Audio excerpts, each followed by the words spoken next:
오늘 성경 말씀은 예배소서 6장 5절에서 9절까지의 말씀입니다. 종들아 두려워하고 떨며 성실한 마음으로 육체의 상전에게 순종하기를 그리스도께 하듯 하라. 눈가림만 하여 사람을 기쁘게 하는 자처럼 하지 말고 그리스도의 종들처럼 마음으로 하나님의 뜻을 행하고 기쁜 마음으로 섬기기를 주께 하듯 하고 사람들에게 하듯 하지 말라. 이는 각 사람이 무슨 선을 행하든지 종이나 자유인이나 주께로부터 그대로 받을 줄을 알미라. 상전들아 너희도 그들에게 이와 같이 하고 위협을 그치라. 이는 그들과 너희의 상전이 하늘에 계시고 그에게는 사람을 외모로 취하는 일이 없는 줄을 너희가 알미라. 아멘.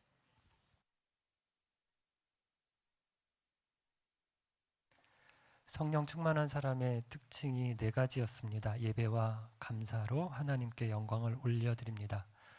교제와 피차 복종함으로 공동체 안에서 지체들과 사귐이 깊어집니다.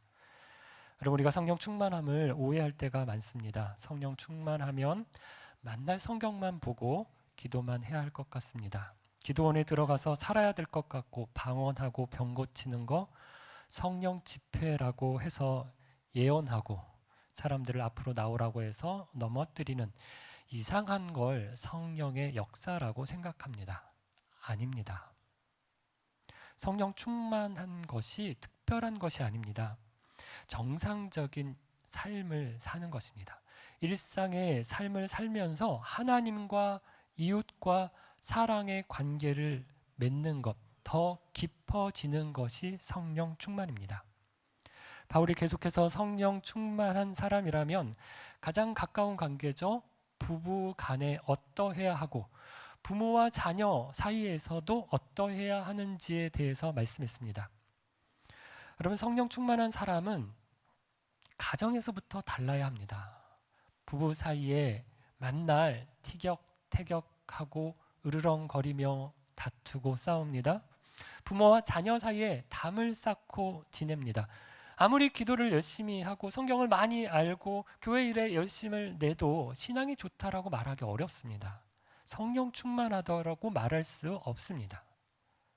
왜 그렇습니까? 대인관계의 대원칙이 있습니다. 에베소서 5장 21절 그리스도를 경외함으로 피차 복종하라고 말했습니다.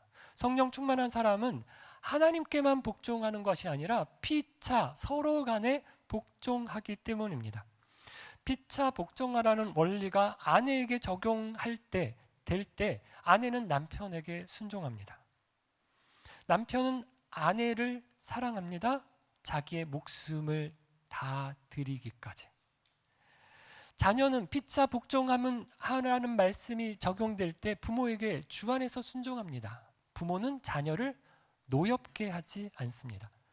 성령 충만이 가정에서 열매 맺게 될 거라고 말씀하는 것입니다. 오늘 본문은 성령 충만함의 결과가 가정을 넘어서 직장과 사회까지 나아가야 함을 말씀합니다. 남편과 아내, 부모와 자녀 외에 당시 가장 흔한 관계, 상전과 주인과 종의 관계를 들어서 설명합니다.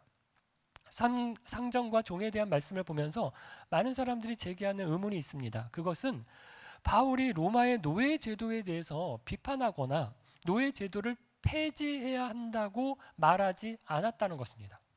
오히려 바울은 본문에서 뭐라고 말하는가 하면 종들아, 상전들아 라고 부릅니다. 그러니까 사람들이 바울이 노예 제도를 인정했다라고 말합니다. 그래서 노예 제도의 정당성을 주장하는 사람들이 오늘 본문을 성경의 근거 구절로 삼았습니다. 노예 제도가 있었던 나라들을 보면 기독교 국가들이 많았습니다. 유럽, 영국, 미국, 남아공을 비롯해서 여러 나라, 기독교 국가라고 소위 불리는 나라들이 노예 제도를 유지하면서 노예 제도는 성경적인 제도다, 성경이 인정하는 제도다라고 말했습니다. 여러분, 성경을 이렇게 읽으면 안 되죠. 어떤 사람은 아브라함도 첩이 있었고 다윗도 첩이 있지 않았냐, 그러니까 꼭 한 명하고 결혼할 필요가 없다. 일부 다처제가 맞다. 이렇게 주장하는 사람들이 있습니다. 이건 나쁜 마음을 먹고 성경에서 예를 찾은 것이고 좋은 마음으로 성경을 오용하는 예도 있습니다. 새벽 기도를 정당화하기 위해서 예수님께서 새벽 미명에 기도하셨다고 합니다. 철야 기도를 주장하는 사람은 예수님께서 밤이 새도록 기도하셨다는 말씀을 들어서 주장합니다. 새벽 기도, 심야 기도, 철야 기도 좋은 겁니다. 제가 반대하는 게 아닙니다. 하지만 예수님이 매일 새벽마다 기도하셨을까요? 매일 밤마다 안 주무시고 기도하셨을까요? 제가 볼 때 특별히 그날 예수님께서 새벽에 기도하셨습니다. 특별히 그날 밤을 새서 하나님 앞에 기도하셨습니다. 그래서 복음서 기자들이 기록을 했을 것입니다. 우리가 자기 생각이 있습니다. 그 생각을 정당화하기 위해서 성경을 찾고 읽으면 성경을 아주 이상하게 읽을 수도 있다는 것입니다. 우리가 살펴보았던 부부간에 주신 말씀도 마찬가지입니다. 말씀을 듣고 집에 가서 남편이 아내에게 물 좀 떠와라 라고 합니다. 아내가 당신은 손이 없냐? 직접 떠다 먹어라 라고 하니까 남편이 아내에게 야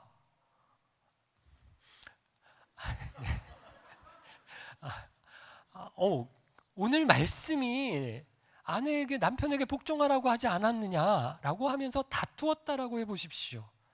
아주 이 말씀을 오해한 것입니다. 이 예는 제가 지금 꾸며낸 이야기고요. 실제로 있었던 부작용도 있었습니다. 온 가족 예배 때 자녀들이 다 같이 있는 자리에서 제가 설교를 자녀 교육에 대한 설교를 했습니다. 한 자매님의 이야기입니다. 이 말씀을 듣고 초등학교를 다니는 자녀가 집에서 자기가 무슨 말하면 말끝마다 나를 노엽게 하지 말라 라고 얘기해서 참 난감했다고 합니다. 온 가족 예배 때는 자녀를 노엽게 하지 말라라는 말씀보다는 어떤 말씀? 부모에게 순종하라는 설교를 했으면 훨씬 더 좋았을 것 같다라고 하는 이야기를 제가 들었습니다. 제가 많이 잘못했습니다. 죄송합니다. 자녀들이 있는 자리에서는 훨씬 부모 순종이라는 말씀이 좋았겠다 싶습니다. 무엇입니까? 부부간에 주시는 말씀, 부모와 자녀에게 하시는 말씀을 들으면서 그 말씀을 나에게 적용을 해야 합니다. 그런데 말씀을 잘 듣고서 다른 사람에게 적용시킵니다. 너 왜 이렇게 사느냐? 말씀이 이렇게 얘기하고 있는데 오늘 이렇게 김용태 목사가 설교했는데 왜 이렇게 하느냐? 라고 말합니다. 그러면 가정에 대한 말씀을 잘 들었습니다. 근데 그것이 가정의 화목과 화평을 주기는커녕 오히려 가정의 불화와 갈등을 일으키는 말씀이 될 수 있다는 것이죠. 여러분, 은혜가 없으면 말씀이 죄를 짓는 일에 빌미가 됩니다. 그러나 말씀이 은혜 가운데서 역사하면 어떻습니까? 말씀을 자기에게 적용합니다. 말씀으로 다른 사람을 변화시키려고 바꾸려고 하기보다 말씀으로 자기가 바뀝니다. 내가 바뀌면 우리가 바뀝니다. 가정이 바뀝니다. 종과 상전에게 주인에게 주시는 말씀도 바울이 노예죄를 인정했다 이렇게 해석하라고 주시는 말씀 아닙니다. 예수님도 보면 예수님이 사셨던 시대가 로마가 다스렸던 시대입니다. 우리나라로 말하면 일제강점기죠. 그런데 예수님이 막 독립운동을 하셔야 할 것 같은데 이런 거 안 하셨습니다. 오히려 가이사의 것은 가이사에게라고 하시면서 은근히 로마의 지배를 인정하는 듯한 말씀을 하셨습니다. 그렇다고 예수님이 로마의 침략을 정당화하신 걸까요? 당연하다라고 생각하신 걸까요? 그렇지 않습니다. 고대 그리스 철학자 중에 굉장히 유명한 사람이죠. 누구나 다 아는 아리스토텔레스라는 사람이 노예 제도와 관련해서 이렇게 이야기했습니다. 주인과 노예 사이에는 우정이 존재할 수 없다. 연장은 생명이 없는 것처럼 노예는 살아있는 연장이다. 아리스토텔레스라면 굉장히 유명한 철학자고 성현입니다. 이렇게 똑똑한 분이, 올바른 분이, 좋은 사람 아니다. 그냥 연장이다, 도구다 라고 했습니다. 필요할 때 쓰고 버리면 되는 도구 같은 존재라고 말한 것입니다.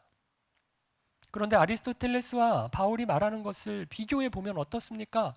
본문에서 바울이 노예 제도를 폐지하자고 주장하지는 않습니다. 하지만 어떻게 말합니까? 노예 제도를 넘어서라고 말합니다. 에베소서가 기록될 당시 기독교 사상은 새로운 종교면서 철학이면서 사조고 사상이었습니다. 사람들에게 그렇게 인식되었습니다. 뭐지? 라고 들었습니다. 여러분, 이 사상은 윤리에 영향을 주었습니다. 새로운 윤리는 가정과 학교와 교회와 일터에서 사람들을 대하는 방법을 다시 정하도록, 규정하도록, 결정하도록 만들었습니다. 바울의 가르침은 이런 방식의 변화를 따르는 것입니다. 노예 제도의 폐지를 주장하지는 않았지만 바울의 가르침, 성경의 요구는 결국 노예 제도의 변화를 이끌어냈습니다. 사실 제도를 바꾸는 것보다 더 중요한 것은 관계를 바꾸는 것입니다. 오래전 교회 불만을 가진 청년을 만나서 이야기를 나눈 적이 있습니다. 우리 교회는 왜 이러냐라고 하면서 불만을 이야기를 하는데, 이야기를 듣다 보니까 다 사람들과의 문제였습니다. 관계가 안 좋으니까 교회가 문제라고 생각한 것입니다. 본문에서 사도 바울은 제도를 바꿔야 된다, 노예 제도 폐지에 대해서 말하지 않았습니다. 그에 앞서서 상정과 종의 관계를 바꿔야 한다고 가르칩니다. 먼저 종들에게 말씀합니다. 5절에서 8절인데 주 동사가 무엇인가 하면 5절에 순종하라입니다. 그런데 종이 주인에게 순종해야 하는 건 여러분 당연한 겁니다. 순종 안 할 수가 없습니다. 순종 안 하면 주인이 가만히 있겠습니까? 때리거나 굶기거나 어디 험악한 곳에 가두거나 내다가 팔거나 심지어 죽일 수도 있습니다. 종은 주인에게 순종하게 되어 있습니다. 이건 바울이 꼭 말하지 않아도 그럴 수밖에 없었던 시대입니다. 그런데 문제는 다음입니다. 어떻게 순종하라고 말합니까? 5절입니다. 두려워하고 떨며 성실한 마음으로 순종하라고 합니다. 6절, 눈가림만 하여 사람을 기쁘게 하는 자처럼 하지 말고 그리스도의 종들처럼 마음으로 하나님의 뜻을 행하라고 합니다. 7절, 기쁜 마음으로 섬기기를 주께 하듯 하고 사람들에게 하듯 하지 말라고 합니다. 여러분, 이렇게 말씀하시는 것이 좀 심한 것 같다는 생각 들지 않습니까? 종에게 주인은 자기 목숨줄을 쥐고 있는 사람입니다. 눈만 뜨면 일을 시키고 잠이 들 때까지 계속해서 부려먹는, 자기 수발을 들게 하는 사람입니다. 종들 중에 저건 나보다 나이도 어리면서 참 부모 잘 만나서 팔자 폈다, 왜 이런 마음이 드는 종이 없었겠습니까? 앞에서는 하라고 하니까 네, 예, 순종합니다. 하지만 뒤에서는 궁시렁거리면서 왜 불만을 갖는 종이 없었겠습니까? 치사하고 안이 꼽지만 어쩔 수 없이 순종하는 종들이 많았을 것입니다. 그런데 바울은 종들에게 억지로 순종하지 말고 마음을 다해서 순종하라고 합니다. 마치 5절 그리스도께 하듯 하라고 합니다. 6절 하나님의 뜻을 행하는 것처럼 하라고 합니다. 7절 주께 하듯 주인을 섬기라고 말합니다. 그렇지 않아도 종들은 순종할 수밖에 없었던 시대였습니다.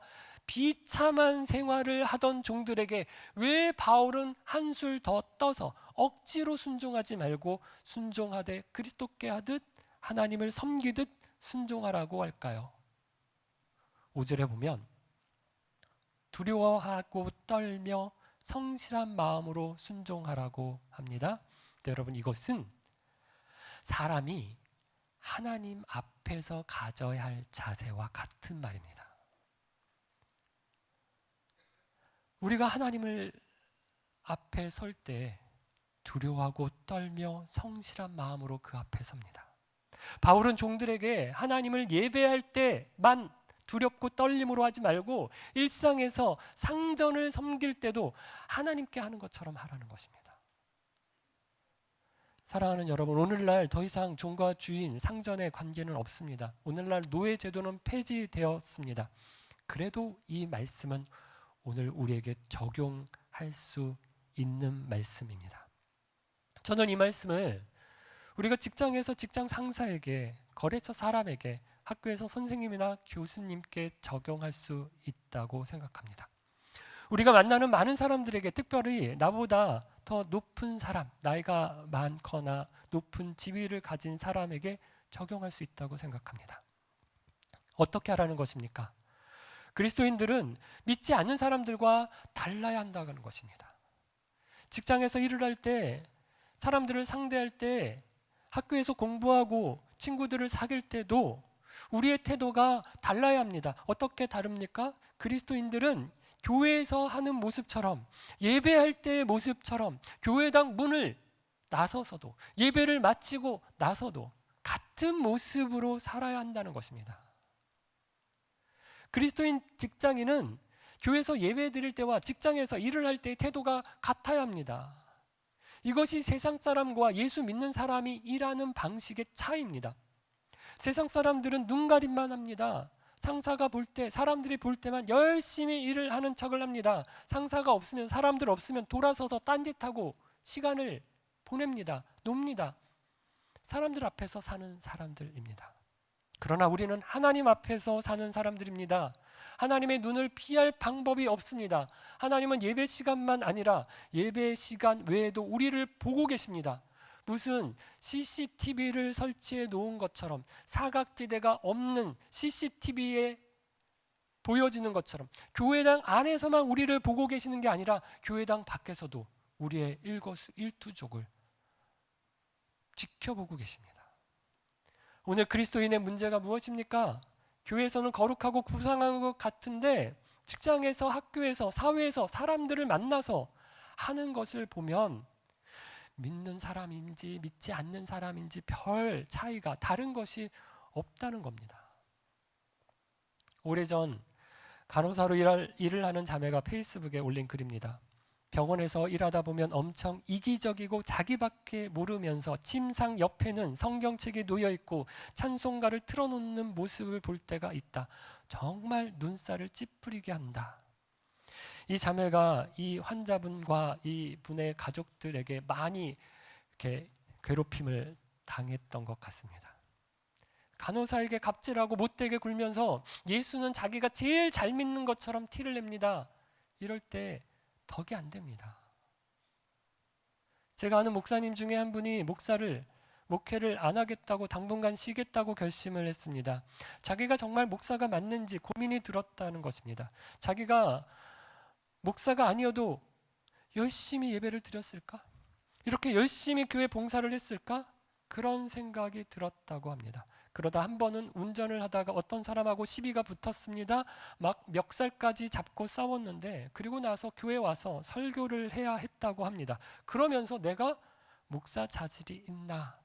이런 고민이 들어서 교회를 사임하고 목사 안 하고 다른 일을 찾아볼 결심을 했다는 것입니다. 그러다 다시 부르심이 있으면 그때 복귀하겠다라고 하는데, 저는 굉장히 용기 있는 행동이라고 생각합니다. 여러분, 우리가 제대로 예배하는 것처럼 제대로 또 살아야 합니다. 성경 읽고 기도할 때만 무슨 거룩한 천사의 모습을 하고 딱 덮어두고 나면 사람이 이상하게 변하는 무슨 지킬 박사와 하이드인가요? 이렇게 이중 인격자로 살지 않아야 합니다. 한결같아야 합니다. 저도 제일 겁나는 말 중에 하나가, 아내나 아이들한테 이런 이야기를 가끔 예전에 들었던 때가 있습니다. 어떻게 그렇게 밖에서 하는 것하고 집에서 하는 것이 다르지? 이런 말을 들을 때 정말 부끄럽습니다. 특별히 일하시는 분들, 직장에서 잘 사셔야 합니다. 제가 아르바이트는 해본 적이 있어도 오랫동안 직장 생활을 해본 적은 없어서 여러분을 잘 모릅니다. 여러분이 직장 생활이 얼마나 어려운지, 얼마나 힘든지, 얼마나 신앙적인 갈등과 고민이 있는지 잘은 모릅니다. 그래서 저는 다행이다라고 생각합니다. 너무 많이 알면, 여러분을 다 이해하게 되면 제가 성경에 있는 이야기를 다 말할 수 있을까? 다 설교할 수 있을까? 라는 생각이 들기 때문입니다. 우리가 일하는 직장은 그냥 돈만 벌어 오는 곳이 아닙니다. 하나님은 돈 많이 벌어서 헌금 많이 하라는 것 여러분에게 요구하지 않으십니다. 적게 벌더라도 여러분이 직장과 사업장에서 기쁘게, 행복하게 성실하게, 정직하게, 바르게 여러 믿지 않는 사람들 사이에서 예배하는 것처럼 하나님 일하는 것처럼 일할 것을 요구하십니다. 사람들이 이렇게 수군거린다고 하죠. 정말 청년들이 이렇게 말하는 것을 들은 적이 있습니다. 야, 우리 부장님이 교회 장로라며? 내가 저런 인간들 때문에 교회 가고 싶어도 못 간다. 여러분, 우리가 이런 이야기를 들으면 얼마나 불쌍한 사람입니까? 여러분은 하나님의 광고판입니다. 우리 빗소금교회 전속 모델이십니다. 저와 여러분이 바르게 살아야 합니다. 우리가 이렇게 살아야 할 이유가 무엇입니까? 8절입니다. 이는 각 사람이 무슨 선을 행하든지 종이나 자유인이나 주께로부터 그대로 받을 줄을 알미라. 우리 주님은 다 알고 계십니다. 솔직히 사람들이 안 보는 곳에서 착한 일을 할 때, 가끔 착한 일을 할 때가 있잖아요. 그런 일을 할 때 조금 억울한 생각이 들 때가 있습니다. 억울하지는 않지만 아쉽다. 이거 누가 안 봐주나? 내가 이렇게 하고 있는데, 이런 걸 하고 열심히 하고 있는데 누가 안 봐주나? 라는 마음이 들 때가 저는 있습니다. 특별히 힘들고 귀찮고 오래 걸리는 일이면 이걸 계속해야 하나라는 생각이 들 때도 있습니다. 그럼에도 계속해야 하는 이유가 무엇입니까? 우리 하늘 아버지가 보고 계시기 때문입니다. 다 아십니다. 다 갚아주시겠다고 약속하십니다. 하나님께서 아주 공평하고 공정하게 우리의 행동 하나하나, 우리의 마음의 동기와 자세 하나하나 다 보고 계십니다. 다 알고 계십니다. 다 갚아주실 것입니다. 두 번째는 상전들에게 하시는 말씀입니다. 9절입니다. 상전들아, 너희도 그들에게 이와 같이 하고 위협을 그치라. 이는 그들과 너희의 상전이 하늘에 계시고 그에게는 사람을 외모로 취하는 일이 없는 줄 너희가 알미라. 종들에게 많이 말하고 길게 이야기했습니다. 그런데 주인에게는 어떻습니까? 간단하게 그냥 단 한 절만 말씀합니다. 그런데 여러분, 누구에게 더 불리할까요? 누구에게 더 부담이 클까요? 상전들입니다. 종은 원래 상전들에게 순종해야 합니다. 바울이 순종하라고 말하지 않아도 종들은 주인에게 순종했습니다. 그런데 주인은 어떻습니까? 똑같이 대해주라고 말합니다. 윽박지르고 위협하는 것이 일상입니다. 야, 너는 머리가 왜 무겁게 달고 다니냐? 그것밖에 머리가 안 돌아가? 라고 하면서 호통을 치고 막 조인트를 까고 아무렇게나 말하고 비인격적으로 대할 수 있습니다. 그게 상전이었습니다. 그런데 그리스도인 상전들은 그렇게 하지 말라는 것입니다. 왜일까요? 두 가지 이유를 얘기합니다. 첫째, 상전들의 주인이 하나님이시고 종들의 주인도 하나님이시기 때문입니다. 지금 이 땅에서는 누구는 상전이고 누구는 종입니다. 누구는 사장이고 누구는 말단 직원입니다. 누구는 부자고 누구는 가난합니다. 누구는 많이 배워서 대단한 명예를 얻었고 누구는 많이 못 배워서 무식합니다. 하지만 하나님이 보실 때는 다 같은 하나님의 종입니다. 같은 회사에서 어떤 사람은 사장이고 부장이고 과장입니다. 직급이 다릅니다. 그런데 사장은 부장과 과장의 같은 회사의 사장은 한 사람입니다. 사장이 이렇게 하라고 하는데 부장이 아니라고 과장한테 다르게 지시할 수 없습니다. 그러니까 바울이 상전들에게 원래 주인이신 하나님이 이렇게 하라고 하시니까 까불지 말고 너희들 종들에게 잘해야 된다라고 말합니다. 우리의 상전은 하나님이시니 우리끼리 잘해야 된다는 것입니다. 둘째, 우리 주님은 사람을 외모로 취하지 않으시기 때문입니다. 우리 주님은 외모나 학벌, 물질의 정도, 신분으로 우리를 차별하지 않으십니다. 그래서 우리도 외모로 사람을 차별하지 않아야 합니다. 모스크바에 있을 때 제가 직접 경험한 것입니다. 집사를 임명하는데 규정이 있습니다. 교회에 세례 교인이어야 하는 건 당연하고 등록하고 몇 개월이 지나야 한다라는 규정이 있습니다. 그런데 등록도 안 한 분이었습니다. 집사로 임명을 하는 것입니다. 이유가 뭐냐? 소속이 대기업 법인장이라는 것입니다. 그럼 교회가 세상 지위나 권력 가지고 사람을 차별하면 더 이상 교회가 아닙니다. 오래전인데 한 번은 노예 교역자 가족들이 콘도로 1박 MT를 간 적이 있었습니다. 저녁 식사를 하는데 회를 시장에서 주문해서 떠와서 콘도에서 한 30여 명이 같이 식사를 하고 정리를 해야 했습니다. 식사 준비는 사모님들이 했으니까 설거지는 남자들이 하자, 뭐 이런 분위기가 되었습니다. 그런데 다 목사님들이시니까 내가 하겠다, 이렇게 누가 나서는 분이 없었습니다. 눈치를 보다가 제가 하겠습니다 라고 했습니다. 저는 그러면 몇몇 사람이 아니라고 제가 하겠다고 나설 거라고 생각했습니다. 그런데 아무도 안 나서는 겁니다. 졸지에 그 많은 설거지를 혼자 하게 되었어요. 그래서 좀 만만한 후배들에게 와 해가지고 같이 설거지를 한 적이 있습니다. 그런데 설거지를 하면서 내내 마음에 화가 났습니다. 내가 여기 담임 목사님들 빼고 부교역자들만 치면 서열을 세우면 내가 여기서 한 2번째 정도 될 것 같은데 이 많은 후배들이 요즘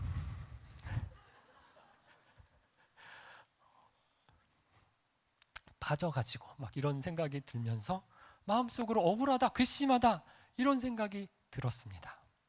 결국 저의 섬김은 진정한 섬김이 아니었습니다. 차이가 몇 년 나는 것도 아닙니다. 그런데 우리는 등급을 매기는 걸 좋아합니다. 사람들을 대할 때 보면 나보다 어리잖아, 나보다 후배잖아, 나보다 가난하잖아, 나보다 교회 온 지 얼마 안 됐잖아, 뭐 이런 생각을 합니다. 심지어 결혼식에 가서 밥을 먹으면서도 하는 이야기가 뭡니까? 둘이 한 몸 되고 하나 되는 그 의식을 행하고 난 다음에 바로 돌아서서 사람들이 뭐라고 얘기합니까? 신랑이 아깝다, 신부가 아깝다.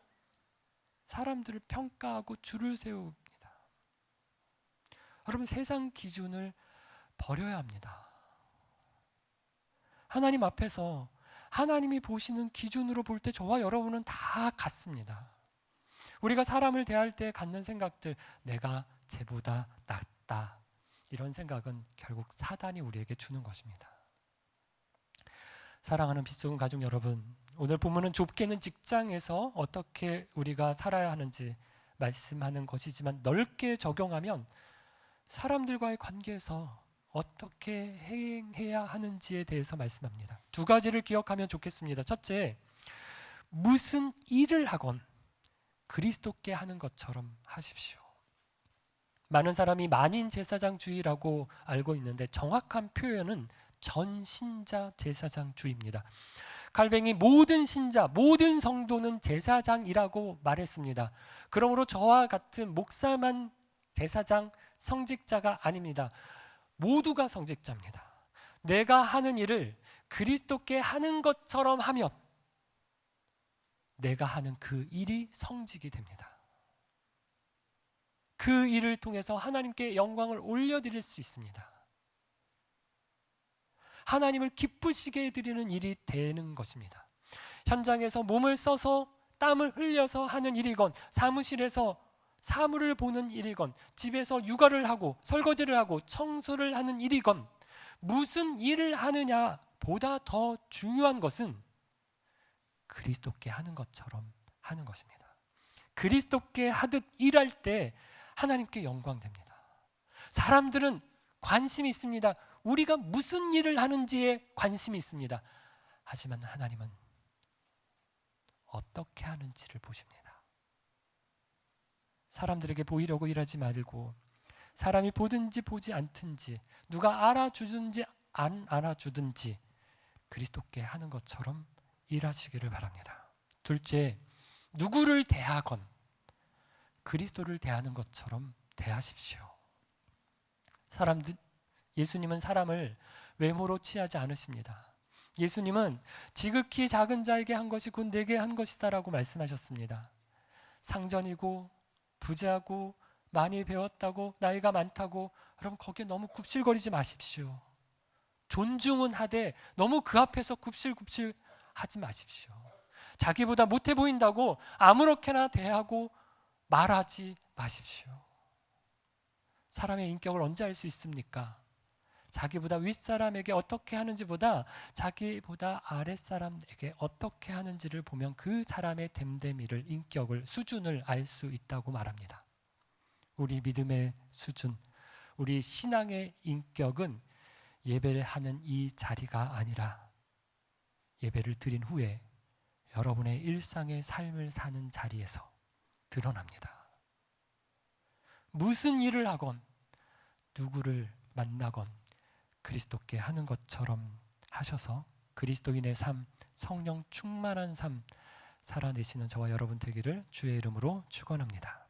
함께 찬양 드리겠습니다.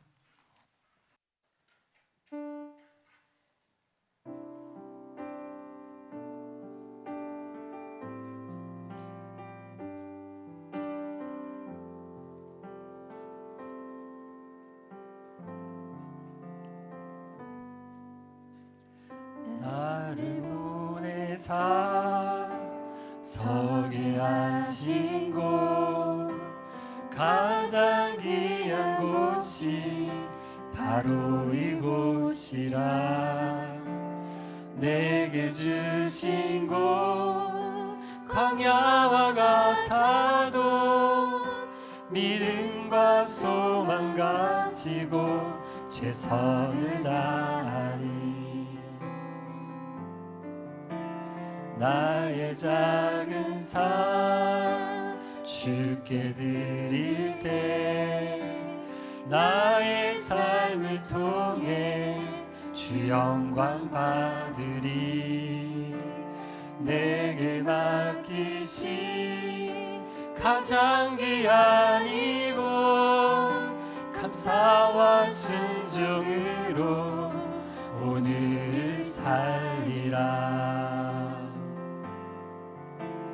나의 일상을 통해 하나님께 영광을, 나의 일상을 통해 생명의 복음을, 내게 맡기신 이곳 나를 부르신 곳에 하나님의 나라가 이뤄지길 원합니다.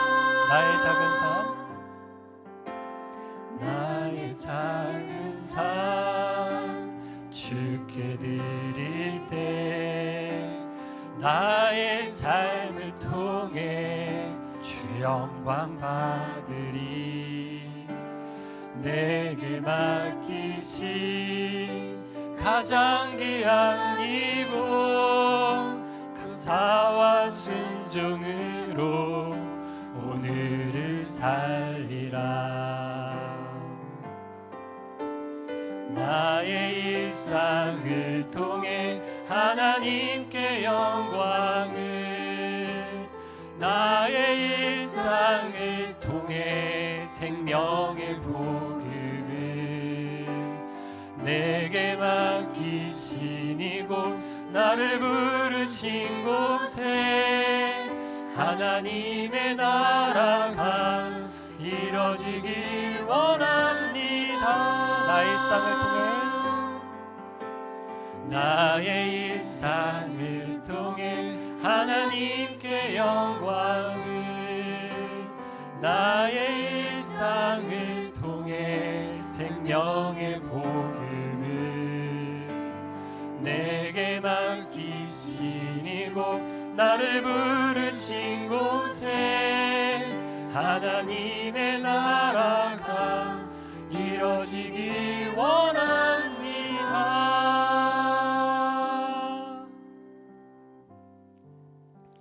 성령 충만한 삶은 예배할 때만 아니라 일상의 삶에서도 나타나야 합니다.